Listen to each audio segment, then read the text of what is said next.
তো আবার চলে এসেছে নতুন একটা ভিডিও নিয়ে মুভি রিভিউ বস চ্যানেলে। তো আজকে অ্যাকচুয়ালি একটা মুভির আমি রিভিউ করব, যেটা হচ্ছে অ্যাকচুয়ালি পুরনো হয়ে গেছে অনেকটাই, কিন্তু আমার কাছে এখন ওটা ফ্রেশ লাগে এবং আমার এখনও ওটা পছন্দের। তো আগের সপ্তাহে অ্যাকচুয়ালি দেখেছিলাম, ঠিক আছে, বেসিক্যালি আগের সপ্তাহে না, তার আগের সপ্তাহে অ্যাকচুয়ালি দেখেছিলাম, উইকডেজে দেখেছিলাম। তো ব্যস্ততার কারণে আমি হচ্ছে ভিডিও করতে পারিনি। তার কারণ এটার জন্য অ্যাকচুয়ালি মানে সেই জায়গাটা অ্যাকচুয়ালি ফিল করতে হয়। তার কারণ যদি ইন্ডিয়ান সিনেমাতে আমার জেনারেশন মানে 1995-এর জেনারেশনের পর যদি ইন্ডিয়ান সিনেমাতে সবচেয়ে বিগেস্ট হিট এবং সবচেয়ে সুন্দর মুভি হয়, এবং যেটা হচ্ছে প্যান ইন্ডিয়ার জিনিস, মানে ডিজাইনটাই মানে জিওগ্রাফিক্যাল বদলে দিয়েছে, এবং যার জন্য সাউথের প্যান ইন্ডিয়া হোক, বাংলাতে হিন্দিতে রিলিজ হোক এট এ টাইম, বা হিন্দিতে এতগুলো ল্যাঙ্গুয়েজে রিলিজ হওয়ার কারণ একটাই, সেটা হচ্ছে বাহুবলী, এস রাজামৌলি, প্রভাস। তো সেই মানুষটা নিয়ে, সেই মুভিটা নিয়ে আমি করব, সেটার জন্য অ্যাকচুয়ালি সত্যি কথা বলতে ফ্রেশ টাইম চাই এবং ভালো রকম সময় চাই। তার জন্য ফার্স্ট কথা বলে দিই, সিনেমাটার মধ্যে কেউ যদি ভাবে যে প্রচুর কিছু নতুন দেখতে পাবে না, কিচ্ছু নতুন দেখতে পাবে না। কিছু দুটো মুভি মিলালে প্রায় 5.5 ঘন্টা কাছাকাছি চলে যাবে। তাহলে কী করে পসিবল হচ্ছে 3 ঘন্টা 45 মিনিটের সিনেমাটা হয়? ফার্স্ট হাফ 1 ঘন্টা 35 মিনিট, সেকেন্ড হাফ 2 ঘন্টা। কী করে পসিবল? এবং ফার্স্ট হাফ হচ্ছে বাহুবলী দ্য বিগিনিং দিয়ে, এবং সেকেন্ডে the Baahubali the conclusion last 2 ঘন্টায়। কিন্তু তার মধ্যে কী করে সিনেমাটা শেষ করেছে? তো ফার্স্ট কথা আমি বলে দেওয়া ভালো যে অনেক জায়গা যেগুলো ইম্পর্টেন্ট, অতটা নেই ইম্পর্টেন্স, সেই সব জিনিসগুলো কিন্তু হচ্ছে রাজামৌলি স্যার হচ্ছে ভয়েস ওভার করেছে।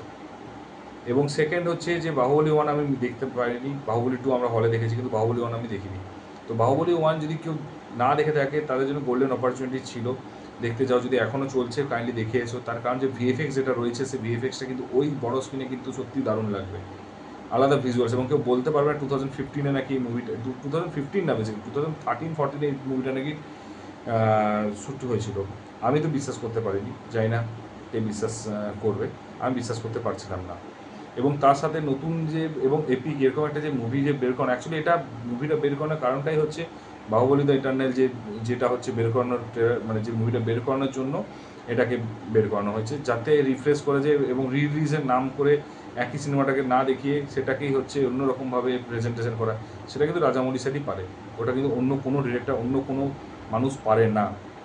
এটা আমার সবচেয়ে ভালো লেগেছে।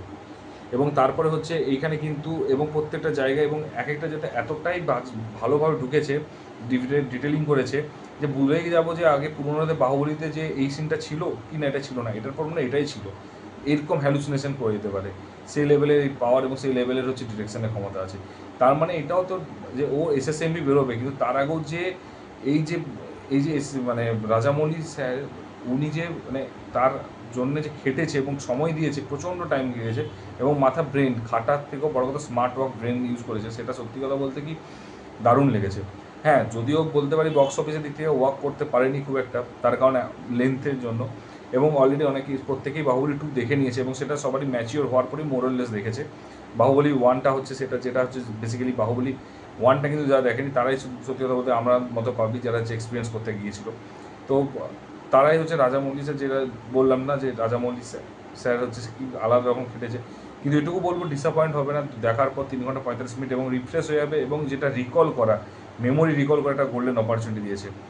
এবং 2013-14 সালে যে এই লেভেলে ভিএফএক্স হতো, সেটা কেউ ভাবতে পারেনি। আজকে যদি কেউ বলে যে প্রভাসের সবচেয়ে বড় প্যান ইন্ডিয়া স্টার, এত বড় স্টার হওয়ার পেছনে ওই মানুষটারই হাত আছে, হতে পারে। তারপরে ওগুলো হয়তো ভিএফএক্স অনেক, তারপরেই কিন্তু ভিএফএক্সটা সেই লেভেলে উন্নত এসেছে, এবং তার জন্যই মানে এস রাজামৌলি স্যারের নিয়ে, এবং ও যে সেট বানিয়েছে, যেটা করেছে, সেটা যদি কেউ এখনও মানে হায়দ্রাবাদ হয়তো অনেক ডেস্ট্রয় হয়ে গিয়েছে, হয়তো অতটা নেই, কিন্তু যদি এখনও কেউ যায়, এখনও ওই সেটটা দেখতে পাবে। আমি 2019-এ গিয়েছিলাম, তখন হায়দ্রাবাদে থাকতাম, তো সেটটা দেখেছি।